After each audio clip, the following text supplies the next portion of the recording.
بسم اللہ الرحمن الرحیم۔ نیل کی ساحرہ، ایک جادوگر کی سرگزشت جو فرعون بننے والا تھا، لیکن وہ فتنگر ایک حسین ملکہ کا غلام بن کر رہ گیا۔ ایپیسوڈ 8۔ جب شارمن قریب آئی تو محافظوں نے بڑے ادب سے جھک کر اسے سلام کیا تھا۔ بعد میں مجھے معلوم ہوا کہ محلات شاہی میں کلوپترا کے بعد شارمن ہی کی سب سے زیادہ عزت تھی اور ملکہ کے بعد اسی کا حکم چلتا تھا۔ برونوس، یہ کیا گڑبڑ ہے؟ اس نے یوں پوچھا، گویا مجھے دیکھا ہی نہیں۔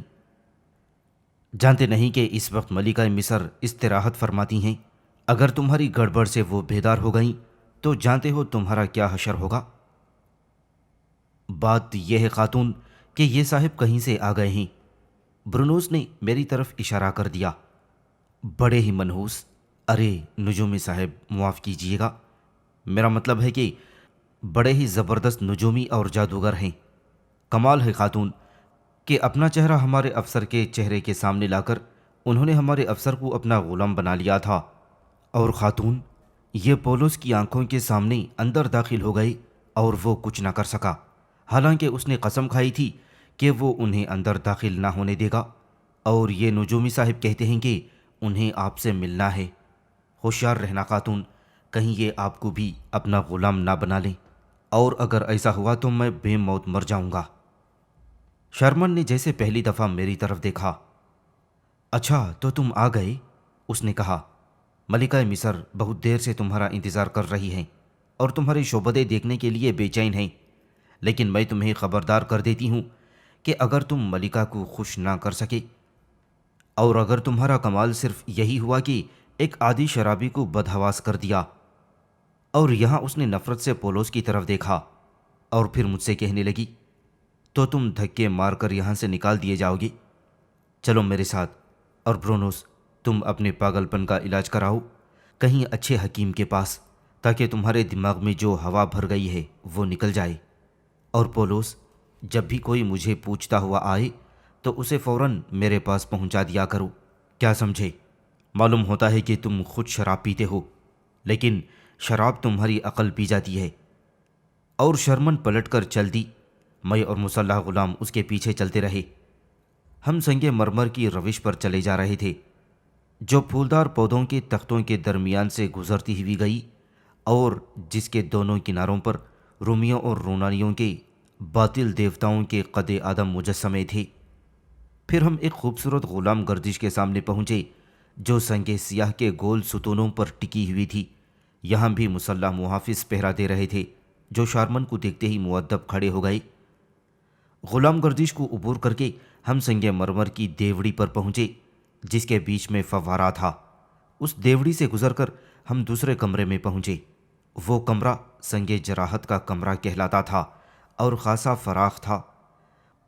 اس کی چھت جو کئی ستونوں پر قائم تھی بہت اونچی تھی، اور ان پر یونانی دیوتاؤں کی تصویریں اور بیل بوٹے بنے ہوئے تھے۔ اس کا فرش آئینے کی طرح شفاف تھا جس پر مختلف رنگوں سے پچی کاری کر دی گئی تھی۔ فرش پر عین وسط میں عشق کے دیوتا کیوپڈ اور اس کی معشوقہ سائیکی کی تصویر تھی۔ وہ دونوں ہم آغوش تھے۔ کمرے کی دیواروں سے لگی سونے اور ہاتھی دانت کی کرسیاں رکھی ہوئی تھیں۔ اس کمرے میں ملکہ دربار کیا کرتی تھی۔ شارمن نے مسلح غلام کو اس بڑے کمرے کے دروازے پر ہی رک جانے کو کہا اور مجھے لے کر آگے بڑھی۔ کمرے کے آخری سرے پر ریشمی پردے لٹک رہے تھے اور دو خواجہ سرا ننگی تلواریں لیے پہرا دے رہے تھے۔ ان دو خواجہ سراؤں کے علاوہ وہاں کوئی تیسرا آدمی نہیں تھا۔ مجھے افسوس ہے اے مصر کی امیدوں کے سہارے، شارمن نے سرگوشی کے لہجے میں کہا، کہ صدر دروازے پر ان محافظوں نے تمہیں پریشان کیا۔ وہ نہیں جانتے کہ تم کون ہو اور مستقبل قریب میں کیا بننے والے ہو۔ یہ رومی دراصل بڑے گستاخ ہوتے ہیں اور مصریوں کو ذلیل کرتے ہیں، لیکن جو کچھ ہوا اچھا ہی ہوا۔ یہ رومی بڑے ہی توہم پرست ہوتے ہیں، چنانچہ اب وہ تم سے ڈرنے لگے ہیں۔ اچھا اب تم یہیں ٹھہرو، میں کلوپترا کی خوابگاہ میں جا کر دیکھتی ہوں کہ وہ بیدار ہوئی ہے یا نہیں۔ جیسے ہی وہ بیدار ہوگی میں تمہیں بلوا لوں گی، کیونکہ وہ خود تم سے ملنے کے لیے بے چین ہے۔ سامعین سے گزارش کی جاتی ہے کہ ہمارے دونوں چینلز کے پلیٹ فارم سے جتنی بھی آڈیو بکس کی ریکارڈنگ کمپلیٹ ہو چکی ہے اسے خود بھی سنیں اور زیادہ سے زیادہ شیئر کرنے کی کوشش کریں، اور ہمارے سوشل میڈیا پلیٹ فارم کے لنکس ڈسکرپشن میں دیے گئے ہیں، ہمیں سبسکرائب اور فالو ضرور کریں تاکہ آپ کو ضروری اپڈیٹس ملتے رہیں، اور ہماری ٹیم کی فنانشیل سپورٹ کے لیے پیٹریون کی لنک ضرور چیک کریں۔ جزاک اللہ۔ اور شارمن میرے قریب سے کھسک گئی، چند ثانیوں بعد ہی وہ واپس آئی۔ تم نے کبھی دنیا کی خوبصورت ترین عورت کو محو خواب دیکھا ہے؟ اس نے میرے کان کے قریب منہ لا کر کہا۔ نہیں، تو دیکھنا چاہتے ہو؟ بہت اچھا، میرے ساتھ آؤ، گھبراؤ نہیں۔ جب وہ بیدار ہوگی تو خفا ہونے کے بجائے تمہیں دیکھ کر خوش ہوگی، کیونکہ یہ اس کا حکم ہے کہ میں فوراً تمہیں اس کے پاس پہنچا دوں، خواہ وہ کسی بھی حال میں کیوں نہ ہو۔ یہ دیکھو، شاہی مہر میرے پاس ہے۔ چنانچہ میں شارمن کے ساتھ ان پردوں کے سامنے پہنچا جہاں دو خواجہ سرا ننگی تلواریں لیے پہرا دے رہے تھے۔ انہوں نے شارمن کو تو کچھ نہ کہا لیکن مجھے روک دیا۔ اس پر شارمن غصے سے پلٹی اور اپنے گریبان میں سے شاہی مہر نکال کر خواجہ سراؤں کو دکھائی، اور انہوں نے انگوٹھی پر کیے گئے نقش کو غور سے دیکھا اور تلواریں جھکا کر کھڑے ہو گئے، اور ہم ریشمی پردے ہٹا کر کلوپترا کی خوابگاہ میں داخل ہو گئے۔ خوبصورت، بے حد خوبصورت خوابگاہ تھی، جس کی دیواروں پر ہاتھی دانت، سنگ مرمر اور سونے کے تاروں سے گل بوٹے بنائے گئے تھے۔ دنیا کی ساری سجاوٹ اور دنیا کے سارے تکلفات جس کے ہر آدمی خواب دیکھتا ہے، کلوپترا کی خوابگاہ میں یکجا کر دیے گئے تھے۔ پھولوں کی تصویروں میں ایسی اصلیت تھی کہ بلبل اور بھنورا دھوکہ کھا جائے، اور ایک طرف عورتوں کے مجسمے تھے۔ نسائی حسن کی ساری خوبیاں پتھر میں موجود تھیں، اور یوں معلوم ہوتا تھا کہ وہ اپسرائیں ابھی آپ سے ہم کلام ہوں گی۔ اور اس طرف نفیس ریشمی پردے تھے جن میں سونے کے تاروں کی دھاریاں تھیں، اور ایک طرف کرچیں تھیں، اور فرش پر نرم قالین بچھا ہوا تھا جو ٹخنوں ٹخنوں تک دھس جاتے تھے۔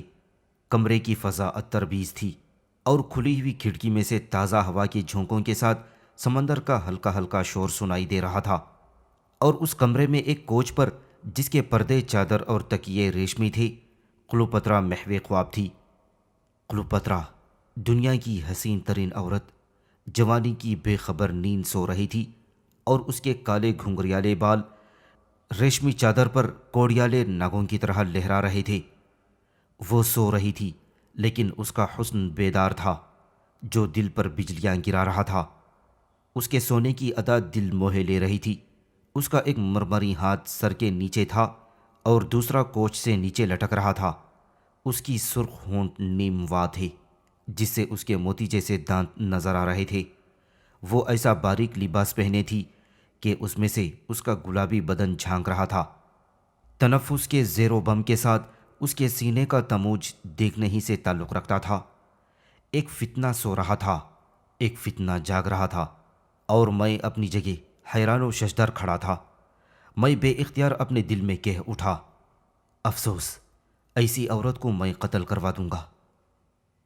دفتن میں نے اپنے آپ کو جھنجھوڑا اور بمشکل اپنی نظریں کلوپترا پر سے ہٹا سکا۔ اس اثنا میں شارمن برابر میری طرف دیکھ رہی تھی۔ اس نے میرے دلی جذبات معلوم کر لیے تھے۔ بڑے افسوس کا مقام ہے ہرمسیس، کیوں ہے نا؟ اس نے سرگوشی کی۔ اس خوبصورت عورت کو قتل کرتے وقت تمہیں اپنے دل پر بہت زیادہ جبر کرنا پڑے گا۔ ایسے حسین کھلونے توڑنے کے لیے پتھر کا دل اور لوہے کا جگر چاہیے، لیکن یہ کام تمہیں ہی کرنا ہوگا کیونکہ اس کے علاوہ کوئی چارہ بھی تو نہیں۔ میں اس کے الفاظ کی تلخی محسوس کیے بغیر نہ رہ سکا، اور ابھی میں نے جواب دینے کے لیے اپنے لبوں کو جنبش بھی نہ دی تھی کہ شارمن نے اپنی انگلی میرے ہونٹوں پر رکھ دی اور دوسرے ہاتھ سے کلوپترا کی طرف اشارہ کیا، اور میں نے دیکھا کلوپترا کو کچھ ہو رہا تھا۔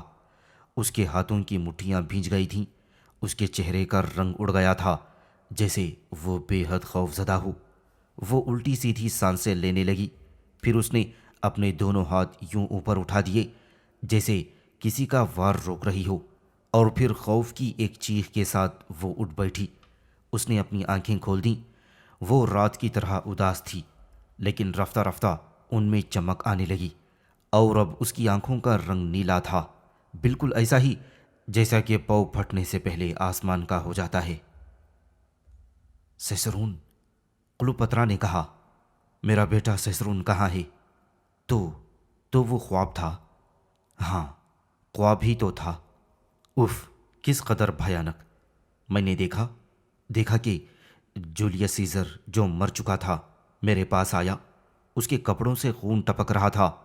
وہ میرے پاس آیا اور سیسرون کو پکڑ کر کسی طرف لے گیا، اور پھر میں نے دیکھا کہ میں مر رہی ہوں، نہایت تکلیف کے عالم میں مر رہی ہوں، اور ایک آدمی جو دیوتا جانے کون ہے میرے سامنے کھڑا قہقہا لگا رہا ہے۔ آہ، یہ کون آدمی ہے؟ ملکہ اس وقت بہت زیادہ پریشان اور سہمی ہوئی معلوم ہوتی ہیں۔ یہ ہرماسیس نجومی ہے جسے کنیز ملکہ کے حکم کے مطابق یہاں لائی ہے۔ ہرماسیس نجومی؟ ہاں، یاد آیا، وہی نا جس نے میرے تباہ زن کو پٹک دیا تھا۔ خوش آمدید نجومی، خوب وقت پر آئے۔ بتاؤ، میرے اس بھیانک خواب کی کیا تعبیر ہو سکتی ہے؟ کتنی عجیب چیز ہے یہ نیند بھی، جو یادوں کے نہا خانوں میں سے عجیب عجیب زندہ تصویریں نکال لاتی ہے۔ نجومی، وہ جولیس سیزر ہی تھا جو میرے بیٹے کو کہیں لے گیا تھا۔ دیوتاؤں کی قسم، وہ جولیس سیزر ہی تھا جسے میں بھلا چکی ہوں۔ نجومی، میرے اس خواب کی صحیح تعبیر بتاؤ، اور پھر دیکھو میں تمہاری کیسی قدر کرتی ہوں۔ ملکہ ٹھیک فرماتی ہیں، میں واقعی خوب وقت پر حاضر ہوا ہوں، میں نے جواب دیا۔ ملکہ، نیند ایک زینہ ہے جس پر سے دیوتاؤں کے پیغمبر اتر کر فانی انسانوں سے خواب میں ملاقات کرتے ہیں۔ خوابوں کا ایک مطلب ہوتا ہے جسے وہی انسان معلوم کر سکتا ہے جو اس علم سے واقف ہو۔ میں نجومی ہوں اور جادوگر بھی، چنانچہ میں کسی بھی خواب کا مطلب معلوم کر لیتا ہوں۔ ملکہ نے خواب دیکھا ہے کہ جولیس سیزر خون میں لتھڑا ہوا آیا ہے اور ملکہ کے لڑکے سسرون کو کہیں لے جاتا ہے۔ تو لیجئے اب اس کی تعبیر سنیے۔ وہ حقیقت میں سیزر تھا جسے ملکہ نے خواب میں دیکھا۔ وہ خون میں لتھڑا ہوا تھا، اس لیے کہ وہ، جیسا کہ ملکہ کو معلوم ہے، دغا سے قتل کر دیا گیا تھا۔ اس نے ملکہ کے بیٹے سسرون کا ہاتھ پکڑا، جس کا مطلب یہ ہے کہ سیزر کی ساری عظمت، شان اور قوت اس لڑکے کو ورثے میں ملی ہے، یعنی وہ اپنے باپ جولیس سیزر کی طرح اقبال مند اور فاتح ہوگا۔ اور پھر سیزر لڑکے کو کسی طرف لے گیا تھا، جس کا مطلب یہ ہوا کہ ملکہ کا بیٹا روم و یونان کا بادشاہ بنے گا۔ سیزر مملکت روم کا تاج اس کے سر پر رکھنے کے لیے اسے روم کے دارالسلطنت کی طرف لے گیا تھا۔ اب رہا بقیہ خواب، یعنی حاکم بدہن ملکہ انتہائی تکلیف کے عالم میں مر رہی ہیں، تو ملکہ معاف فرمائیں، باوجود کوشش کے غلام خواب کے اس حصے کی تعبیر معلوم نہ کر سکا۔ اور یوں میں نے ملکہ کے خواب کی تعبیر بتائی، حالانکہ اس خواب کی تعبیر کچھ اور ہی تھی جسے میں جانتا تھا، لیکن عقل مند وہ ہے جو حکمرانوں کے سامنے سچ نہیں بولتا اور کوئی بھی بات اپنے منہ سے نہیں نکالتا۔ اس اثنا میں کلوپترا اٹھ کر کوچ کے کنارے پر آ بیٹھی۔ اس کی نظریں مجھ پر گڑی ہوئی تھیں اور اس کی نازک انگلیاں باریک لبادے کے بوتاموں سے جو ہیرے کے تھے کھیل رہی تھی۔ واقعی تم دوسرے نجومیوں سے بہتر ہو، اس نے کہا۔ تم نے بدشگونی کے منحوس خواب میں نیک شگون کھینچ نکالا ہے۔ ملکہ کو دیوتا اپنی حفاظت میں رکھے، شارمن نے نظریں جھکا کر کہا، لیکن میں اس کے ان سادے سیدھے لفظوں میں پنہا نشتروں کو محسوس کر رہا تھا۔ ملکہ کا اقبال بلند ہو اور شیطانی قوتیں ملکہ سے دور ہوں۔ واقعی اس نجومی نے بڑی مبارک تعبیر بتائی ہے۔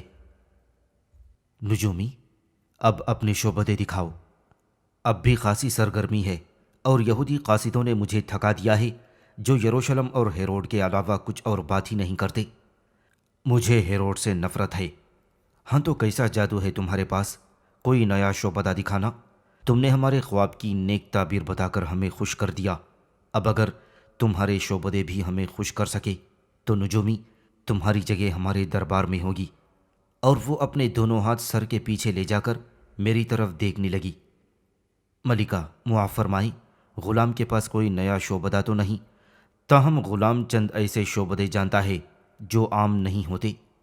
بہت ممکن ہے کہ ملکہ کو یہ شعبدیں نئے معلوم ہوں، لیکن گستاخی معاف، ملکہ ڈر تو نہیں جائیں گی؟ نہیں، میں کسی چیز سے نہیں ڈرتی۔ شارمن، یہاں بیٹھ جاؤ میرے پاس، اور ہاں، میری لڑکیوں کو بھی تو بلوا لو۔ ایراز اور ماریا کو بھی جادو کے کھیل بہت پسند ہیں۔ نہیں ملکہ، بہت سے لوگوں کی موجودگی میں جادو اپنا اثر کھو دیتا ہے۔ ملکہ دیکھیے۔ اور پھر میں نے اپنا عصا فرش پر پھینک دیا۔ ایک لمحے تک وہ یوں ہی پڑا رہا، اور پھر وہ ہلنے اور مڑنے لگا اور ایکایک کھڑا ہو کر ناچنے لگا۔ پھر اس پر سیاہ کیچلی پیدا ہو گئی، اور اب وہ ایک زبردست اژدہا بن کر پھنکار رہا تھا۔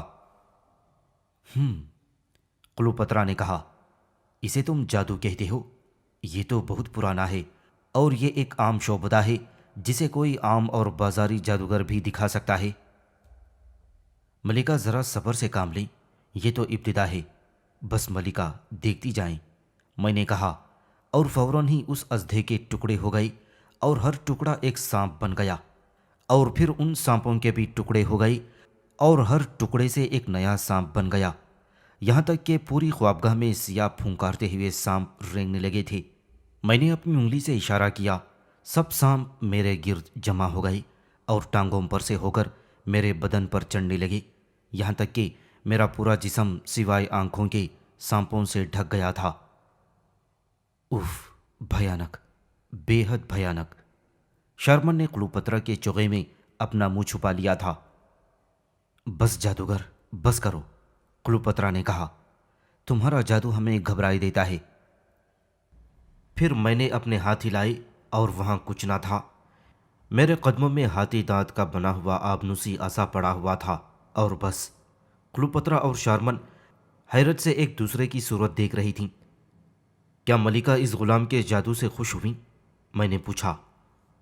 ہاں ہرماسیس، جادو کا ایسا کمال ہم نے پہلے کبھی نہ دیکھا۔ تم آج سے شاہی نجومی ہو، اور جب چاہو ہماری خدمت میں بلا روک ٹوک حاضر ہو سکتے ہو۔ کیا کوئی اور شعبدے دکھاؤ گے؟ جی ہاں، براہ کرم پردے کھینچ لینے کا حکم دیجیے تاکہ کمرے میں اندھیرا ہو جائے، اس کے بعد ملکہ کو ایک عجیب شعبدہ دکھا سکوں گا۔ میں خوفزدہ ضرور ہوں، کلوپترا نے کہا، تاہم شارمن، ہرماسیس جس طرح کہتا ہے اسی طرح کرو۔ پردے کھینچ لیے گئے۔ اب کمرے میں شام کا سا دھندلکا چھایا ہوا تھا۔ میں آگے بڑھ کر کلوپترا کے قریب کھڑا ہو گیا۔ ملکہ اس طرف توجہ فرمائیں۔ میں نے اس جگہ کی طرف اشارہ کر دیا جہاں کچھ ہی دیر پہلے میں کھڑا ہوا تھا، اور ملکہ کے دماغ میں اس وقت جو خیال ہوگا وہ مجسم بن کر سامنے آ جائے گا۔ میں نے کہا۔ دونوں عورتیں اس طرف دیکھنے لگیں جس طرف کہ میں نے اشارہ کیا تھا۔ وہ دونوں کچھ سہمی ہوئی تھیں، اور ایک لخت اس جگہ جہاں کچھ دیر پہلے میں کھڑا ہوا تھا کوہر جمع ہونے لگا، جس نے جلد ہی بادل کی صورت اختیار کر لی، اور اس میں ایک آدمی کی شبیہ بن گئی۔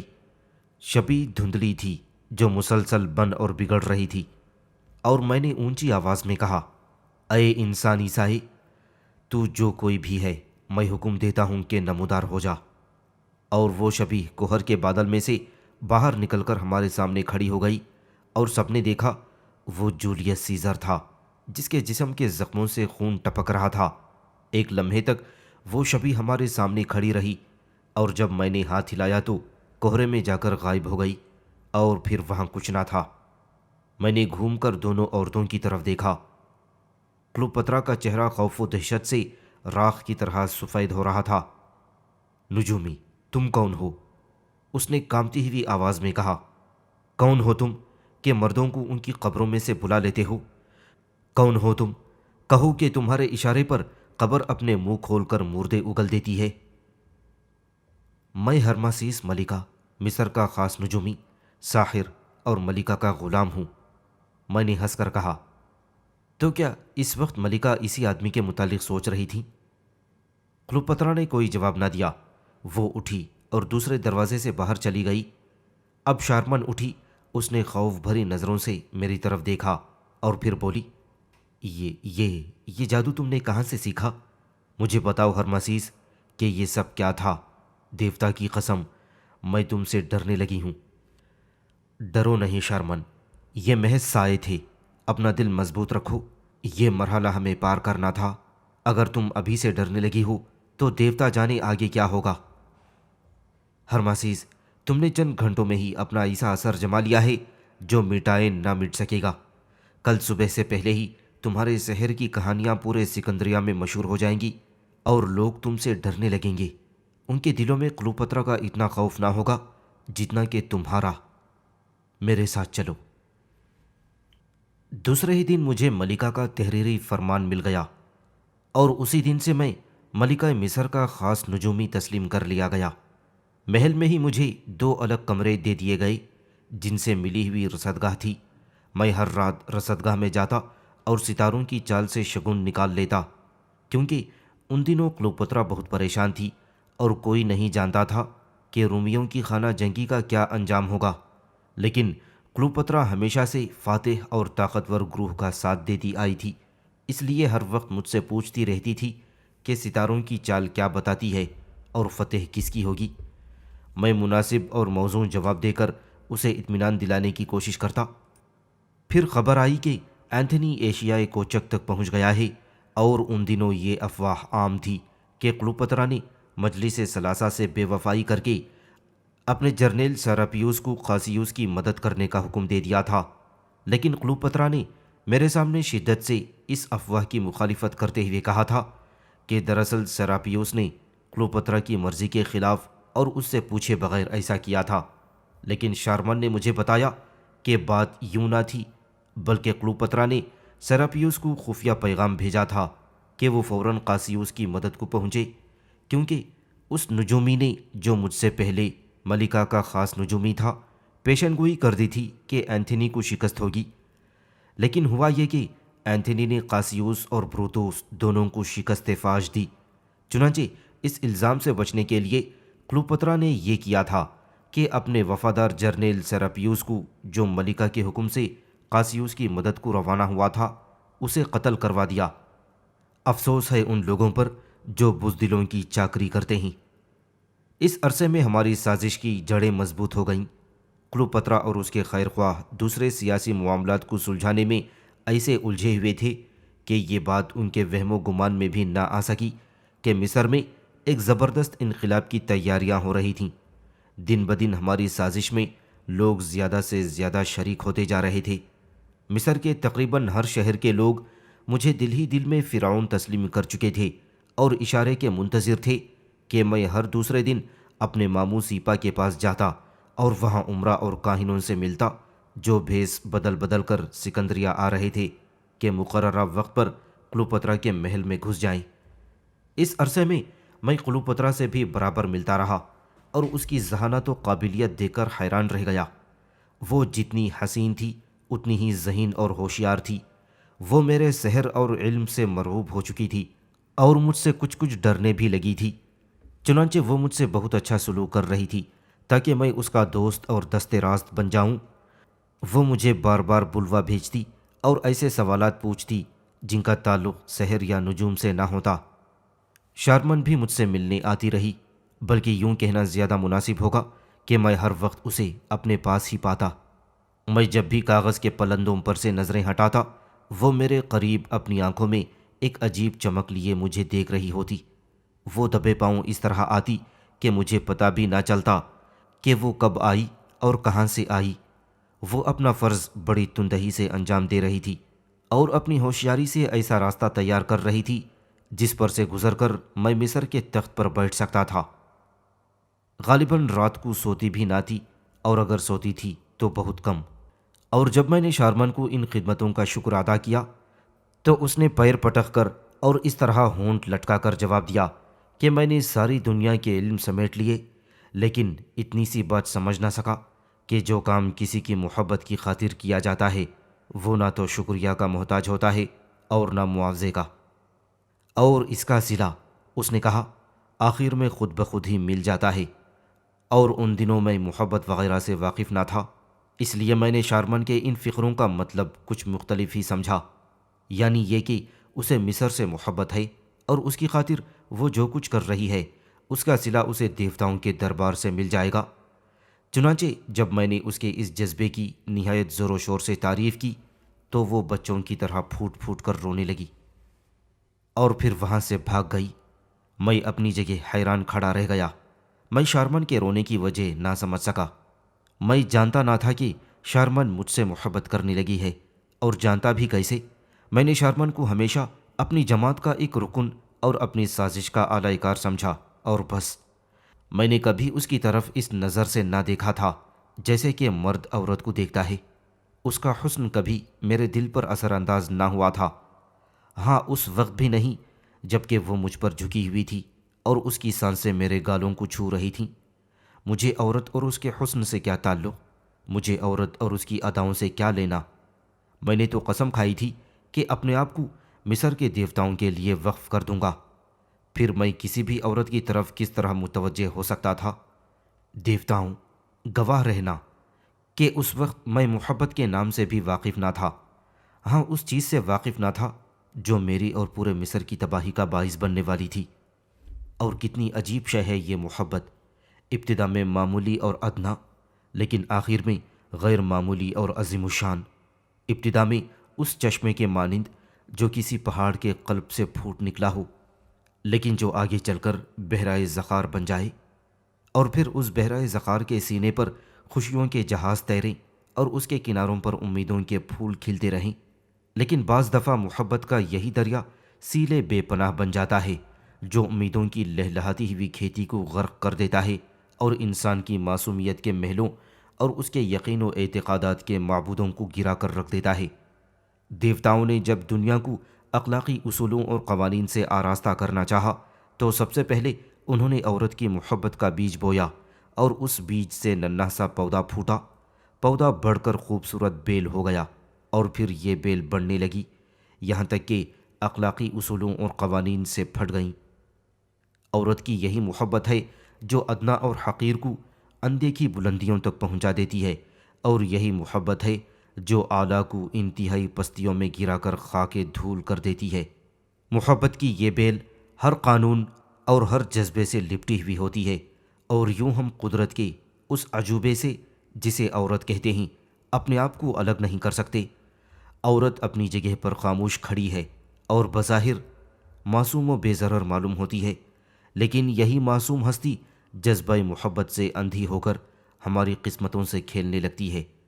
وہ تلخیوں کے جام میں امرت گھولتی ہے اور امرت کو زہر بنا دیتی ہے۔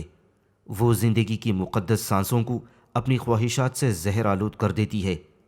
عورت امرت بھی ہے اور زہر بھی، وہ جنت بھی ہے اور جہنم بھی۔ وہ امیدوں کے پھول کھلاتی ہے اور انہیں مسل بھی دیتی ہے۔ عورت سب کچھ ہے، عورت ہر جگہ ہے۔ ایک دفعہ موت سے بچنا ممکن ہے، مگر عورت سے نہیں۔ تم کہیں بھی جاؤ عورت کو وہیں پاؤ گے۔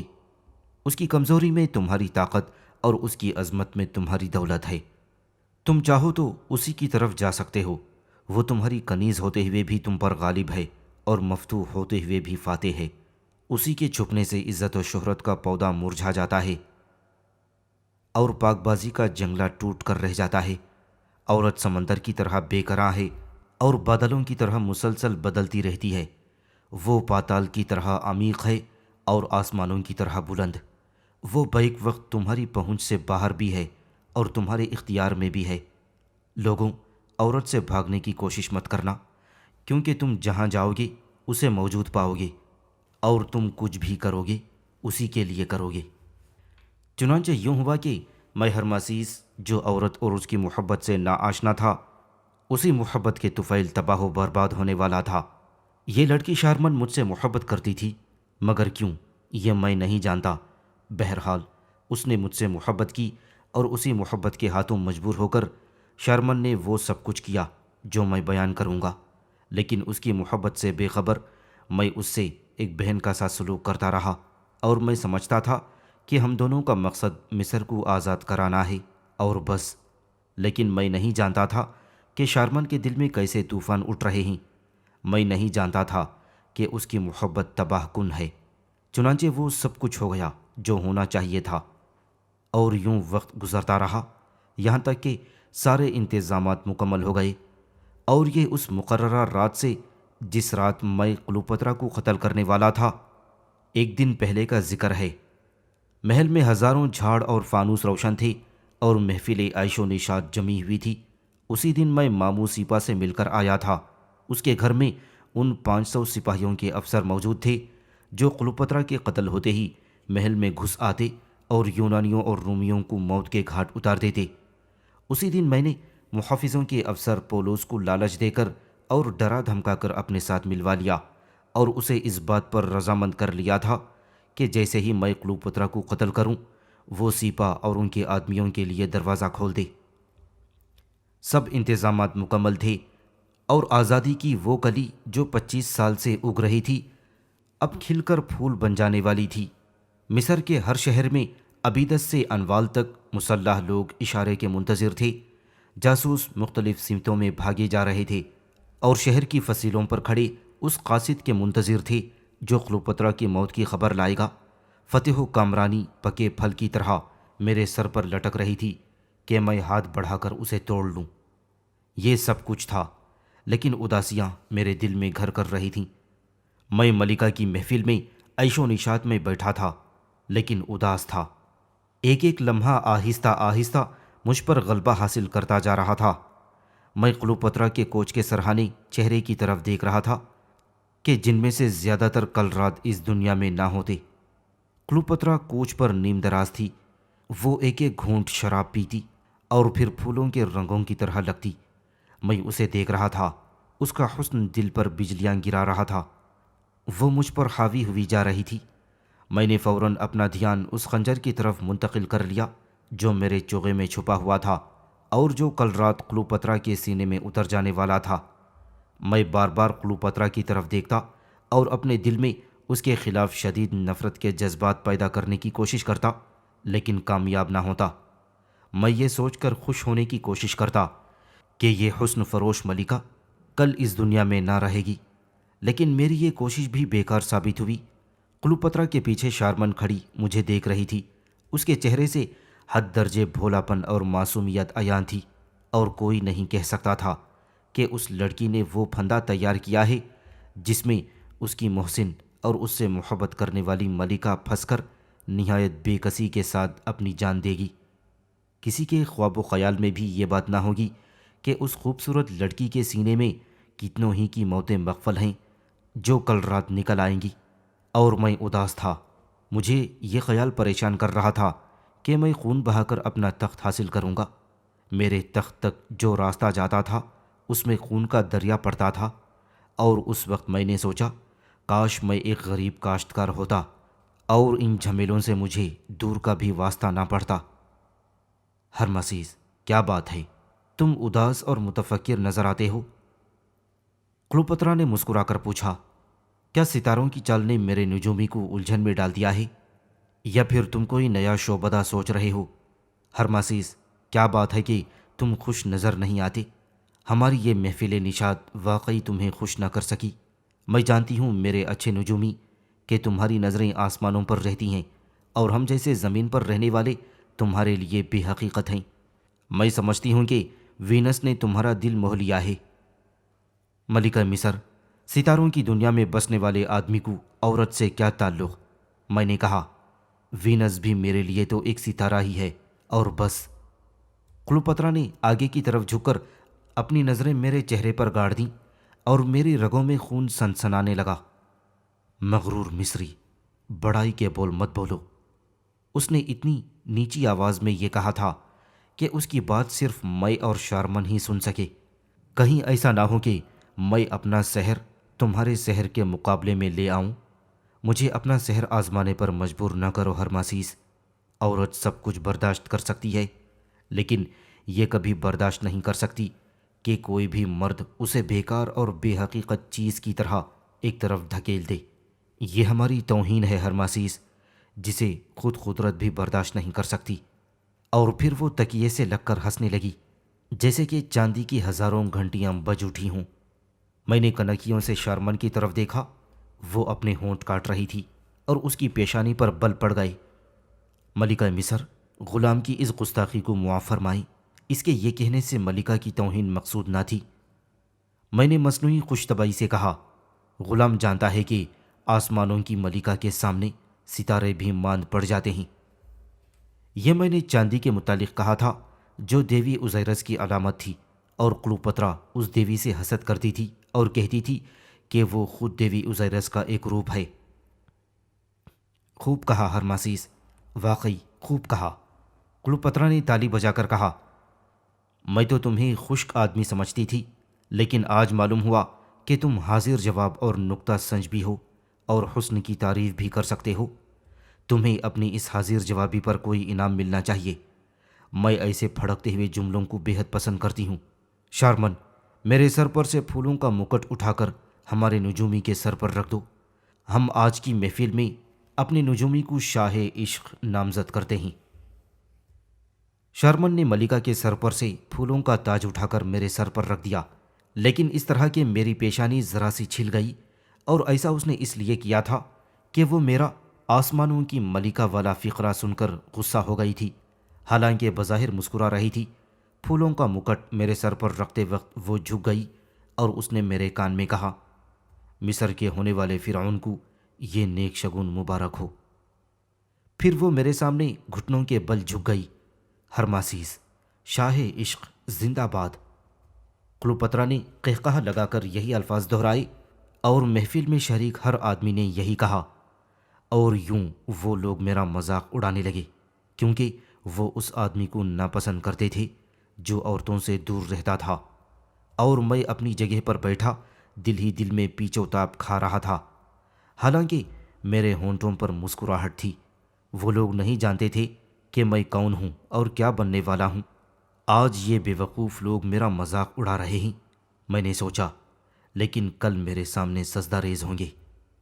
شارمن نے پھولوں کی مکٹ کو شگن کہا تھا، اور واقعی یہ شگن ہی تھا، کیونکہ یہ میرے لیے مقدر ہو گیا تھا کہ پھولوں کے اس مکٹ کے عوض مصر کے تاج سے ہاتھ دھو لوں اور مصر کے تخت پر بیٹھنے کے بجائے ایک بے وفا عورت کی آغوش میں جا پڑوں۔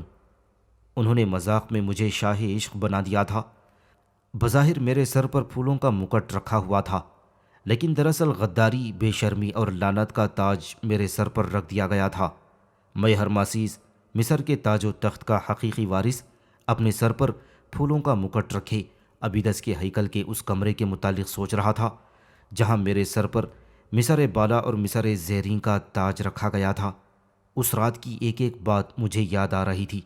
وہ رسم کہ جس کی ابتدا ابیدس کے ہیکل کے بند کمرے میں ہوئی تھی، اس کی تکمیل کل رات ملکہ مصر کے خوابگاہ میں ہونے والی تھی، لیکن اس وقت میں نے ان کے مذاق کا جواب مذاق ہی سے دیا۔